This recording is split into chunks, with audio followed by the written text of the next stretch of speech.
क्योंकि आप सबको पता है कि झारखंड में इस समय जो सबसे अधिक जो चर्चित विषय है जो झारखंड के नौजवानों के साथ जुड़ा हुआ है, बेकार बेरोजगार नौजवानों को किस प्रकार से झारखंड की सरकार ठग रही है, लूट रही है, पीट रही है, तो चर्चा के मुख्य केंद्र बिंदु में है। मैं उसी विषय को थोड़ी सी आप सबके समक्ष आगे बढ़ाना चाहता हूं, क्योंकि पिछले दिनों 14वीं जो जीपीएससी में जो गड़बड़ी हुई, तो मैं कहता हूं कि ये जो भर्ती परीक्षा होता है कि इस भर्ती परीक्षा में गड़बड़ी होती नहीं है, बल्कि ये जानबूझ करके गड़बड़ी कराया जाता है। और इसलिए गड़बड़ी हो, इसलिए उस वहां पर ऐसे ही टेंटेड लोगों को पदस्थापित किया जाता है जिसकी कोई क्रेडिबिलिटी नहीं रहती है। अभी हम सब ने देखा कि उप परीक्षा नियंत्रक समेत 8 ऐसी शायद लोगों की गिरफ्तारी हुई, जो अखबारों में सब आ रहा है। और जीपीएससी के जो चेयरमैन थे, अध्यक्ष थे एल ख्यामते, उन्होंने अपने पद से इस्तीफा दिया। सुनने में और देखने में शायद लगता है कि बहुत बड़ा काम किया सरकार, सीआईडी की वहां छापा मर रहा है, सरकार वास्तव में कार्रवाई कर रही है। लेकिन मैं कहूंगा कि वास्तव में सरकार इस पर कार्रवाई नहीं कर रहे, बल्कि क्या कहते हैं उसको, लेपापोती कर रहे हैं और मुख्य अभियुक्त को बचाने की वो कोशिश कर रहे हैं। क्योंकि सत्ता में बैठे हुए लोगों को पता है कि जिस दिन ये निष्पक्ष रूप से जांच होगी तो जांच कहां तक पहुंचेगी, कहां तक जाएगी, कौन कौन लोग उसके लपेटे में आएंगे। इसलिए इस जांच को वो सीआईडी के द्वारा छापा मारवाना बाकी कुछ करते हैं, लेकिन वास्तव में उस अपराधियों को या जो लोगों ने इतना बड़ा क्राइम किया है झारखंड के उन नौजवानों के साथ, उन बच्चों के साथ जिन लोगों ने अन्याय किया है, उसको न्याय देने के लिए सब काम नहीं हो रहा है, बल्कि अपराधियों को, जिन लोगों ने गड़बड़ में जो संलिप्त है, वैसे माफियाओं को बचाने के लिए ये सारे षड्यंत्र हो रहे हैं। और मैं इसलिए इस बात को यहां कह रहा हूं, खाली आप सबको स्मरण दिलाना चाहता हूं। आप सबको आप पता ही है कि पहले भी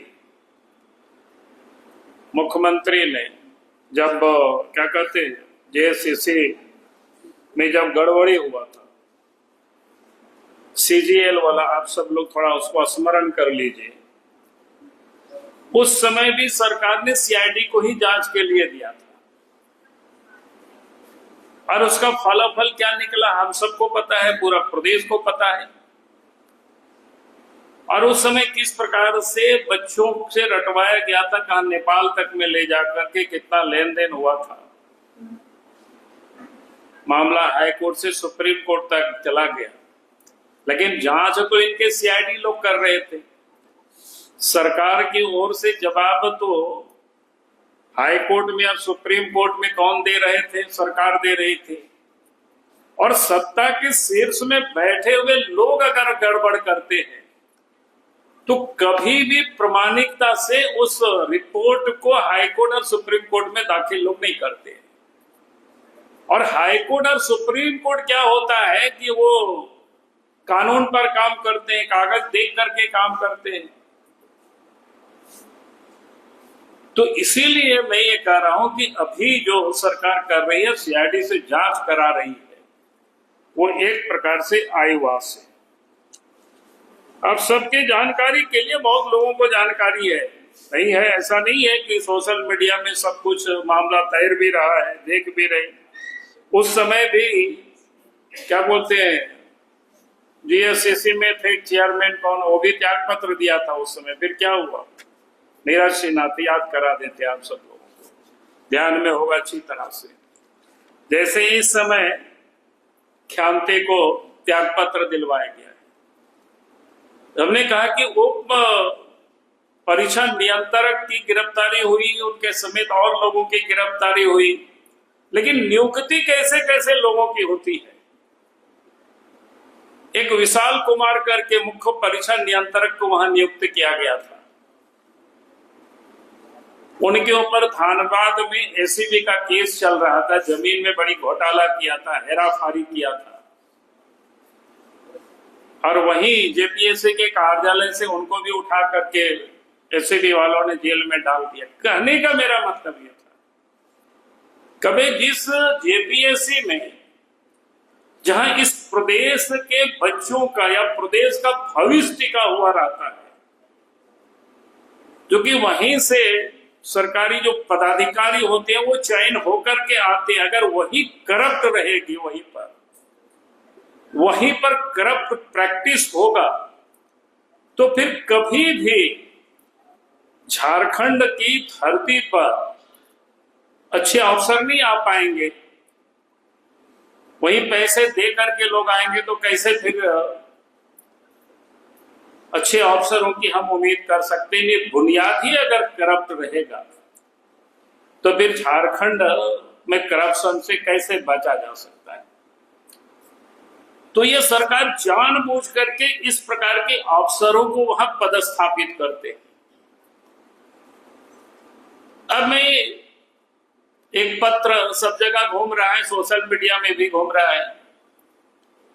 जनवरी में ही कर्नाटक के एक ओर से एक लड़के ने इनको क्या बोलते हैं, एल ख्यांते को पत्र लिखा। भाई किस प्रकार से ओमर सीट का हेराफेरी किया गया है, किस प्रकार से परीक्षा में कोई क्या कहते हैं अभय तिवारी नाम करके जो एक कर्मचारी थे टीडीपीएल के, वो कैसे पैसे वसूल रहे हैं, इसकी निष्पक्ष जांच होनी चाहिए। लेकिन जनवरी से लेकर के आज तक एल ख्यांती ने क्या क्या उस पत्र का क्या क्या कहा उन्होंने जांच कराया, और वो त्यागपत्र दे करके कैसे वो मुक्त हो जाएंगे। राज्य सरकार को, हेमंत सोरेन को, भाई उनके ऊपर एफआईआर होनी चाहिए, और एफआईआर होने के उनको गिरफ्तार होनी चाहिए उनको, क्योंकि उनके पत्र उनको दिया गया, उनको बताया गया कैसे गड़बड़ी हो रही है, लेकिन उन्होंने नहीं किया। और इतना ही नहीं, उसे पूर्व भी जो गड़बड़ी हुई थी रेंजर के रेंज ऑफिसर की परीक्षा में भी गड़बड़ी हुआ था, उस आशय के भी एल ख्यांती को पता था कि उमर सीट में कौन लोग कैसे गड़बड़ कर रहे हैं, लेकिन इसके बाद भी उन्होंने कार्रवाई नहीं किया। उनको इतना तक लिख करके दिया गया था, बताया गया था, उनको सब कुछ था पता, उस पर उन्होंने क्या किया। पीटी होता है नहीं, प्राइमरी जो एग्जाम होता है उसमें पास कराने के लिए 5 लाख रुपया, और जो मेन एग्जाम होता है उसमें पास कराने के लिए 25 लाख,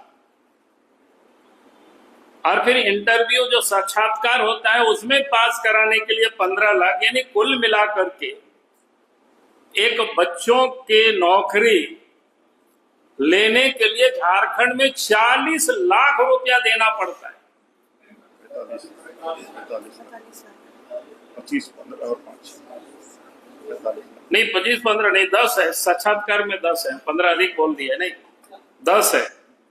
तो कुल मिलाकर के ये 40 लाख रुपया बच्चों को देना पड़ता है, तब झारखंड में अब पदाधिकारी बन पाएंगे। ये हालत को इन्होंने पैदा कर दिया, और ये दिखा रहे हैं कि हम जांच कर रहे हैं। भाई क्या जांच कर रहे हैं?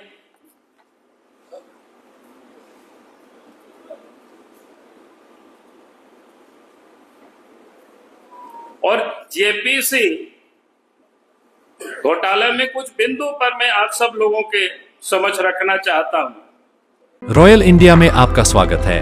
भारत के सबसे विश्वसनीय सोलर मोटर पंप और एमपीपीटी कंट्रोलर निर्माता। रॉयल इंडिया का high performance movable trolley solar water pumping system प्रस्तुत है। बेहतर दक्षता के लिए डिजाइन किया गया और आसानी से ले जाने योग्य। सरकारी परियोजनाओं के लिए अनुमोदित देश भर के कॉन्ट्रैक्टर्स और एजेंसियों की पहली पसंद। MNRE द्वारा अनुमोदित, उल प्रमाणित, उद्योग मानकों के अनुरूप स्वदेशी उत्पाद। सार्थक ऊर्जा समाधान के लिए हमारे साथ साझेदारी करें। आज ही संपर्क करें